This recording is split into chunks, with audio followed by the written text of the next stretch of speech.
Anche l'Italia ha il suo petrolio e si chiama turismo. I giacimenti più produttivi sono a nord-est. Il Veneto è una delle zone più apprezzate dai visitatori di tutto il mondo, in particolare in testa alle preferenze dei tedeschi, ma è ai vertici anche per russi, statunitensi e giapponesi.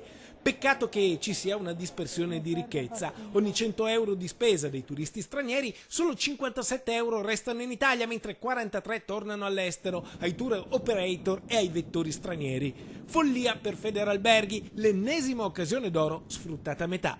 L'Italia è un paese che si è dato una disorganizzazione straordinaria per quello che riguarda il nostro comparto. Insomma, bisogna recuperare, materia su cui in Italia ormai ci si può scrivere un trattato. Recuperare è l'imperativo anche per il turismo, la vera ricchezza del paese. Solo il 47% del valore di ogni pacchetto turistico, infatti, resta ai tour operator nazionali. Considerando anche le spese extra dei visitatori, la ricchezza che va ad incrementare il prodotto interno lordo si allarga al 57%. Il resto, appunto, va recuperato oppure continuerà a finire agli operatori stranieri. Un'emorragia da non sottovalutare. In Italia i servizi turistici valgono 17 miliardi di euro, in termini di esportazioni nette più degli alimentari e dell'arredamento messi insieme. Insomma, il turismo ha potenzialità enormi, sprecate, non sfruttate a dovere a livello politico. Interventi a tampone o a taccone, visto che siamo nel Veneto Friuli e ci capiamo meglio, probabilmente non servono assolutamente a nulla. Serve una strategia complessiva del turismo.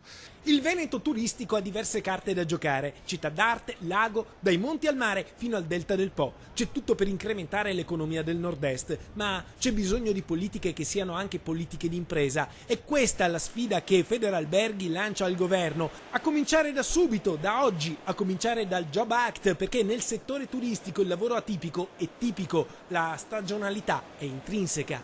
Io amo sempre ripetere che se la Spagna fa i piani ventennali per il turismo, e siamo al secondo piano ventennale per il turismo della Spagna e i risultati si vedono e come, forse anche l'Italia sarebbe ora che cominciasse a dotarsi di un piano del turismo, magari ventennale ma almeno decennale. Gli investimenti fatti sporadicamente, le buone intenzioni manifestate e poi ritirate 3 mesi dopo non servono assolutamente a niente. Questo è un comparto strategico per il nostro paese e da comparto strategico va trattato.